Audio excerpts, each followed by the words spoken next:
When I did my graduate studies at the Middle East Institute at Columbia University's School of International Affairs, I took many courses on the question of the Middle East conflict. Semester after semester, we studied the Middle East conflict as if it was the most complex conflict in the world, when in fact, it is probably the easiest conflict in the world to explain. It may be the hardest to solve, but it is the easiest to explain. In a nutshell, it's this. One side wants the other side dead. Israel wants to exist as a Jewish state and to live in peace. Israel also recognizes the right of Palestinians to have their own state and to live in peace. The problem, however, is that most Palestinians and many other Muslims and Arabs do not recognize the right of the Jewish state of Israel to exist. This has been true since 1947, when the United Nations voted to divide the land called Palestine into a Jewish state and an Arab state.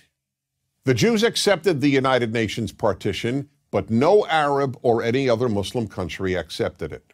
When British rule ended on May 15, 1948, the armies of all the neighboring Arab states, Lebanon, Syria, Iraq, Transjordan, and Egypt, attacked the one-day-old state of Israel in order to destroy it. But to the world's surprise, the little Jewish state survived. Then it happened again. In 1967, the dictator of Egypt, Gamal Abdel Nasser, announced his plan, in his words, to destroy Israel. He placed Egyptian troops on Israel's border, and armies of surrounding Arab countries were also mobilized to attack. However, Israel preemptively attacked Egypt and Syria. Israel did not attack Jordan and begged Jordan's king not to join the war. But he did. And only because of that did Israel take control of Jordanian land, specifically the West Bank of the Jordan River. Shortly after the war, the Arab states went to Khartoum, Sudan, and announced their famous three no's: no recognition, no peace, and no negotiations. What was Israel supposed to do? Well, one thing Israel did a little more than a decade later in 1978 was to give the entire Sinai Peninsula, an area of land bigger than Israel itself and with oil, back to Egypt, because Egypt, under new leadership, signed a peace agreement with Israel. So Israel gave land for the promise of peace with Egypt, and it has always been willing to do the same thing with the Palestinians. All the Palestinians have ever had to do is recognize Israel as a Jewish state and promise to live in peace with it. But when Israel has proposed trading land for peace, as it did in 2000, when it agreed to give the Palestinians a sovereign state in more than 95% of the West Bank and all of Gaza, the Palestinian leadership rejected the offer and instead responded by sending waves of suicide terrorists into Israel.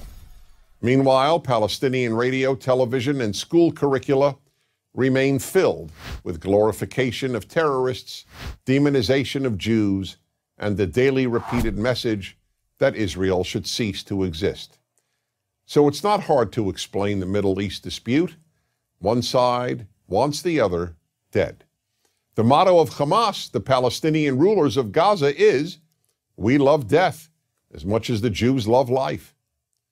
There are 22 Arab states in the world, stretching from the Atlantic Ocean to the Indian Ocean. There is one Jewish state in the world, and it is about the size of New Jersey. In fact, tiny El Salvador is larger than Israel. Finally, think about these two questions. If tomorrow Israel laid down its arms and announced, "We will fight no more," what would happen? And if the Arab countries around Israel laid down their arms and announced, "We will fight no more," what would happen? In the first case, there would be an immediate destruction of the state of Israel and mass murder of its Jewish population. In the second case, there would be peace the next day. As I said at the outset, it is a simple problem to describe. One side wants the other dead, and if it didn't, there would be peace. Please remember this: there has never been a state in the geographic area known as Palestine that was not Jewish.